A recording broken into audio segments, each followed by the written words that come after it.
The telephone on the wall shrieked through the stillness of the midnight station, its jarring ring slicing the quiet like a blade.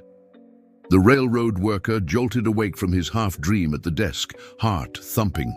He grabbed the receiver, muttered a tired greeting, and listened as the dispatcher's voice crackled through the line. "Brush on the main track, just past the yard. Clear it before the next train." The worker sighed, grabbed his lantern, and pushed his cap lower over his brow. It was routine work, nothing more than a nuisance. As he crossed the platform, he glanced at the old telegraph operator dozing in his chair. The man snorted awake, smirked, and called out, "Don't let the ghosts keep you, lad." His laughter rattled thinly through the room. "Save your jokes," the worker muttered, though a flicker of unease trailed him as he stepped into the cool night. The air outside was mild, almost too mild for spring. The moon played hide-and-seek behind slow-moving clouds, while his lantern cast a warm, steady glow over the gravel path. He followed the rails northward, the steel shining faintly in the dim light. Each step crunched beneath his boots, the rhythm steady, grounding. It was a simple job: find the fallen branches, drag them clear, return before the train came barreling through. Nothing to fear. Yet the silence pressed down unnaturally thick. No insects chirped, no night birds stirred in the trees. Only the hollow echo of his own footsteps kept him company. He paused once, turning to glance back toward the faint glow of the station lights. Already, they looked far away, swallowed by the blackness of the track. He tightened his grip on the lantern handle and forced himself forward. The brush would be just ahead, he thought. Another 100 yards, and he could finish his duty. A faint whistle of wind whispered through the trees, soft enough at first that he thought it only his imagination. Then it grew, rising to a howl, slamming into him so hard it nearly tore the lantern from his hand. He staggered sideways, arms flailing, cursing under his breath. The flame inside the lantern wavered violently, threatening to snuff out. He caught himself against the rails, chest heaving, heart pounding. But when he lifted his head, the night was no longer the same. The air felt charged, electric, as though a thunderstorm were about to break. Yet the sky above showed only clouds drifting slowly across the moon. His breath rose in pale clouds now, misting into the air despite the warm night. The sudden chill sank into his bones, unnatural and heavy. He rubbed his arms, trying to shake the sensation. What in God's name? The rails before him gleamed, then darkened as something vast moved across the horizon. He squinted, eyes narrowing, trying to make sense of it. What he saw froze him in place. From the far bend of the track, a mass of solid blackness was rolling toward him, not shadows, not fog, but a wall of darkness so thick it seemed to devour the trees, the sky, the earth itself. It consumed everything in its path, swallowing even the glimmer of moonlight. He stumbled backward, lantern rattling in his grasp, throat tight. "No, no." His voice barely rose above a whisper, as if sound itself were being smothered. The darkness advanced swiftly, relentless, the way a wave crashes toward the shore. It was coming for him, and there was nowhere to run. His breath caught in his chest as the black tide surged closer. In one desperate motion, he turned to flee back toward the station. But before he had taken a full step, the wall of darkness swallowed him whole. The lantern's flame sputtered and died. The world dropped into silence. The dark pressed in from every side, thick and suffocating, as if the night itself had collapsed over him. His lantern was dead weight in his hand, the glass still warm, but the flame gone without a trace. He spun in place, desperate to find even a sliver of light, but the blackness stretched endless and absolute. A sound rose suddenly, a low rush, like a breath drawn in by the earth itself. Then, without warning, the wind returned. It screamed down the tracks, violent and unyielding, nearly knocking him to his knees. He clutched the lantern to his chest, eyes watering as icy air tore across his face. His coat whipped around him, every seam rattling. The storm-like gust should have ended, but it didn't. It lingered, circling him, as though unseen hands were spiraling tighter and tighter, keeping him pinned in place. His heart hammered against his ribs, too fast, too loud, each thud echoing in his ears. "Stop it," he whispered hoarsely. "God Almighty, stop it." For a moment, silence obeyed. The wind ceased as abruptly as it had come. His own ragged breathing filled the void, sharp and shallow. He could hear the pounding of his pulse in his temples. Then he noticed it. The air was freezing now. Every breath curled white before him, dissolving into the dark.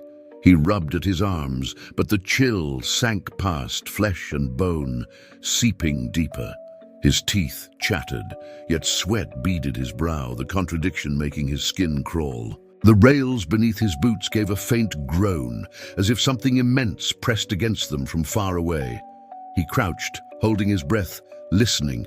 Another groan followed, closer this time, metal straining under weight that wasn't there.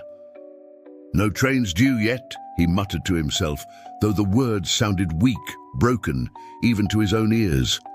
He clung to them anyway. Logic, reason, schedule. Things that made sense in daylight. But reason faltered when the darkness shifted. Ahead, far down the line, the blackness thickened and began to roll like smoke. Only it wasn't drifting upward. It was advancing, slithering low along the steel, swallowing distance in unnatural silence. His chest tightened. He stumbled backward, boots scraping gravel, desperate to keep the approaching void at bay. But every step felt slower, heavier, as though the air itself dragged him down. The lantern in his hand flickered faintly. Not light, but a sickly reflection of something stirring. The glass glowed for half a heartbeat, then went dim again, leaving him grasping uselessly at its dark shell. The world was soundless now. No wind, no insects, not even his own movements seemed to belong to him anymore. And then, like a heartbeat thudding against his ears, the rails lit up. A thin blue line ran across the steel, sparking faintly as if fire crawled through metal. It pulsed once, twice, then flared brighter, casting eerie shadows across his pale face. His eyes widened as he staggered back, the glow painting the fear in every line of his trembling features. The light ran toward him, chasing along the rails until it stopped just a few feet ahead. It lingered, burning cold and unnatural, illuminating the gravel and trees in a ghostly pallor. His breath hitched. He dared not blink. Something was coming. He could feel it pushing through the night, heavy and immense, the way thunder presses against the air before the storm breaks. And then, through the shifting black, a distant headlight appeared, piercing the dark with a blue-white gleam. It was aimed straight at him. The blackness swallowed him whole. One moment the lantern still glowed weakly in his hand, and the next it was snuffed out as though pinched between invisible fingers. His breath caught in his throat. He spun in place, desperate for any hint of direction. But the dark was total, thicker than any night he'd ever known. Even when he pressed his fingers inches from his eyes, nothing was there. The silence was worse. No wind, no rustle of branches, not even the crunch of his boots carried properly. Every sound he made seemed to die inches from his ears. He shouted once, sharp and loud, hoping the station might hear, but his own voice returned to him hollow, stretched thin, as if the darkness had swallowed that too. Fear gnawed at him. He had worked these tracks for weeks, walked them at night without hesitation. Now the rails felt like a trap. He took a shaky step backward, gravel crunching underfoot, and the noise of it rang unnaturally loud in the empty air. "God help me," he whispered, clutching the useless lantern to his chest. His heart thudded so fiercely it felt as though the sound alone would give him away to whatever might be hiding there. Then came the shift. At first, subtle, like pressure building in the atmosphere. The hairs on his arms prickled, his scalp tightened. He turned his head quickly, convinced something moved in the dark just beyond sight. His breath came faster, each inhale sharp and shallow. A sudden flicker answered him. Down at his feet, the steel rails shivered with light, thin veins of pale blue glowing along the metal.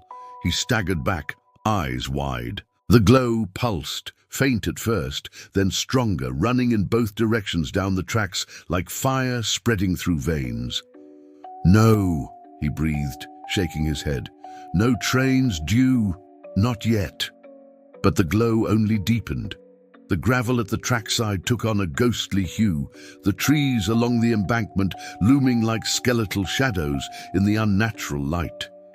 The blue shimmer spread wider, painting the night with a sickly radiance. His pulse hammered. He gripped the lantern tighter, though it offered nothing but cold glass. A sound stirred then, distant, low, a vibration that seemed to hum in his teeth rather than his ears. He froze, listening, chest rising and falling in shallow jerks. The vibration swelled, a rhythm, steady and relentless. It was the sound of wheels. His throat tightened. He staggered backward until his shoulders struck rough bark. He hadn't even realized he'd moved so close to the tree line. The light grew brighter, searing against the black fog that pressed all around him. And then it appeared.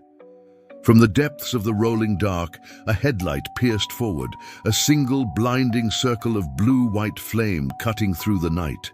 It glared down the line straight at him, bright enough to etch every branch and stone into stark relief. The air seemed to tremble with its approach. He could not breathe. He could not move. The darkness pulsed with the rhythm of a distant engine, and the gleam of that headlight bore down, unstoppable, inevitable. The train was coming. The rails blazed with that unholy blue fire, humming as though alive. He staggered back, shielding his face from the glare, yet he couldn't look away.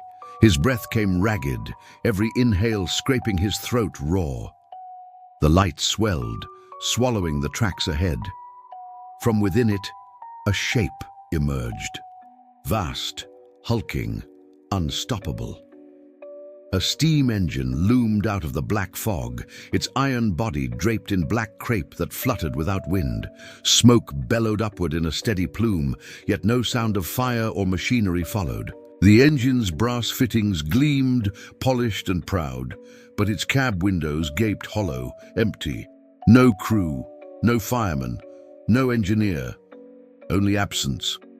The ground trembled beneath his boots as the train crawled past him. He pressed his back to the tree, every muscle taut, trying to merge with the bark. His eyes darted across the length of the engine, searching desperately for something human, some anchor of reason. There was none. Behind the engine came flat cars, shrouded in the same black crepe. For an instant, silence reigned. Then, faint as a memory, music rose from the dark. A dirge, low and mournful, bleeding into the night. His stomach clenched. The sound grew clearer. His lantern, still lifeless in his grip, rattled against his trembling fingers. And then he saw them. An orchestra of skeletons sat arranged in a perfect semicircle upon the flat car. Their bones glowed faintly, ivory against the blackness. Instruments too shone, as though forged from ash and coal, violins, flutes, drums, all moving with chilling precision. A violinist scraped a bow across strings with passion that had no flesh to guide it. A flutist pressed bone lips to an instrument and breathed sound without lungs. The skeletal conductor raised a baton commanding silence, then urged the dirge deeper, heavier. His throat tightened. His knees weakened. He wanted to scream, but no sound would come. Instead, he clamped a hand over his mouth, praying he remained unseen, as if the dead could look his way. The train crept onward. The orchestra faded, swallowed once more by the endless dark. He sagged against the tree, chest heaving, heart slamming as though it would break free. But the night gave him no mercy. Another pulse of blue light seared the rails, brighter than before. Another headlight pierced the black. His stomach dropped as the second train approached, slower, heavier, shrouded deeper in mourning cloth. On the flat car lay a single coffin, swathed in black crepe. It gleamed faintly beneath the spectral light. Around it swirled forms, soldiers in tattered uniforms, their faces pale, their eyes hollow. Some limped on crutches, others dragged themselves broken and maimed, yet everyone saluted as the coffin passed. He knew in that dreadful moment what he was seeing. This was no ordinary haunting. This was history itself, repeating in spectral form. The funeral train, the Lincoln death train. Tears blurred his vision. His arm rose slowly, trembling, and he found himself saluting too, as though compelled by something greater than fear. The train moved past him, its procession endless, stretching into shadow until it was gone.